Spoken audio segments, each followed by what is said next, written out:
நித்ரா பயனாளர்கள் அனைவருக்கும் இனிய வணக்கம். இன்று 2025 வருடம் ஜனவரி மாதம் 10ஆம் தேதி, குரோதி வருடம் மார்கழி மாதம் 26ஆம் நாள் வெள்ளிக்கிழமை. இன்றைக்கு என்ன விசேஷம்? வைகுண்ட ஏகாதசி. யாரை வழிபடலாம்? பெருமாளை வழிபட சுபிக்ஷம் உண்டாகும். இன்று யாருக்கெல்லாம் மகிழ்ச்சியான செய்திகள் கிடைக்கும் பார்க்கலாம் வாங்க. மேசராசி அன்பர்களே, சுபகாரியம் தொடர்பான எண்ணங்கள் மேம்படும். பழக்க வழக்கங்களில் சில மாற்றம் காணப்படும். பொன் பொருட்சேர்க்கை சிலருக்கு உண்டாகும். குடும்பத்தில் உங்கள் மீதான நம்பிக்கை மேம்படும். ரிஷபராசி அன்பர்களே, தோற்ற பொலிவு பற்றிய எண்ணங்கள் மேம்படும். உடன் பிறந்தவர்கள் ஆதரவாக செயல்படுவார்கள். சமூக பணிகளில் விவேகத்துடன் செயல்படவும். உயர் பொறுப்பில் இருப்பவர்கள் மூலம் மாற்றமான சூழல் உண்டாகும். மிதுன ராசி அன்பர்களே, இழுபறியான பணிகளை செய்து முடிப்பீர்கள். வெளியூரில் இருந்து மகிழ்ச்சியான செய்திகள் கிடைக்கும்.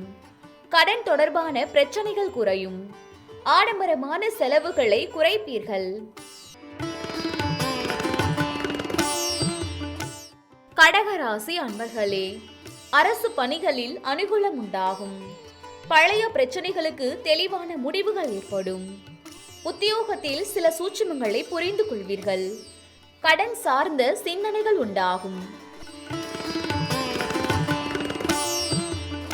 சிம்ம ராசி அன்பர்களே, உயர் அதிகாரிகள் மூலம் ஒத்துழைப்புகள் ஏற்படும்.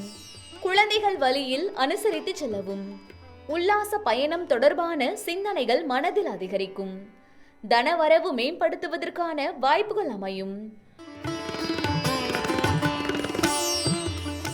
கன்னிராசி அன்பர்களே, உத்தியோக பணிகளில் சாதகமான சூழ்நிலைகள் உண்டாகும்.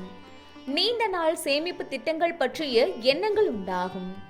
பேச்சுக்களில் விவேகமும் பொறுமையும் வேண்டும். பெரியோர்களின் கருத்துக்களுக்கு மதிப்பளித்து செயல்படவும்.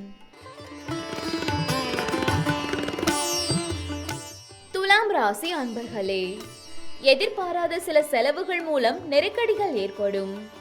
சகோதரர்கள் வழியில் அனுசரித்து செல்லவும். உத்தியோக பணிகளில் பொறுப்புகள் அதிகரிக்கும். திடீர் செலவுகளால் சேமிப்புகள் குறையும். விருச்சிக ராசி அன்பர்களே, தடைகளை வெற்றி கொள்வீர்கள். உத்தியோகத்தில் திறமைக்கேற்ற பாராட்டுகள் கிடைக்கும். பொன் பொருட்சேர்க்கை உண்டாகும். நீண்ட நாள் ஆசைகளை நிறைவேற்றிக் கொள்வதற்கான வாய்ப்புகள் உருவாகும்.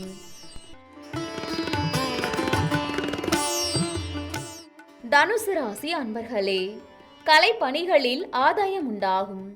உத்தியோகத்தில் திறமைகளை வெளிப்படுத்தி பாராட்டுகளை பெறுவீர்கள். எதிர்பார்த்த உதவிகள் கிடைக்கும்.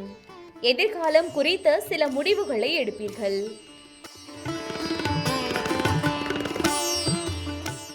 மகர ராசி அன்பர்களே, சுபகாரியம் தொடர்பான எண்ணங்கள் கைகூடும். மனதில் புதுவிதமான எண்ணங்களும் ஆசைகளும் உருவாகும். பிள்ளைகள் வழியில் மகிழ்ச்சியான செய்திகள் கிடைக்கும். வெளியூர் பயணங்கள் மூலம் சாதகமான சூழல்கள் ஏற்படும். கும்பராசி அன்பர்களே, நண்பர்கள் வழியில் ஆதாயம் உண்டாகும். பழக்க வழக்கங்களில் மாற்றங்கள் ஏற்படும். பயன் அற்ற செலவுகளை கட்டுப்படுத்துவீர்கள். குடும்பத்தில் அடிப்படை வசதிகளை மேம்படுத்துவீர்கள். மீன ராசி அன்பர்களே, வியாபாரம் தொடர்பான சிந்தனைகள் மேம்படும். கற்பனை தொடர்பான பணிகளில் முன்னேற்றம் உண்டாகும். குழந்தைகள் வழியில் மகிழ்ச்சியான செய்திகள் கிடைக்கும். உடன் பிறந்தவர்கள் ஆதரவாக இருப்பார்கள்.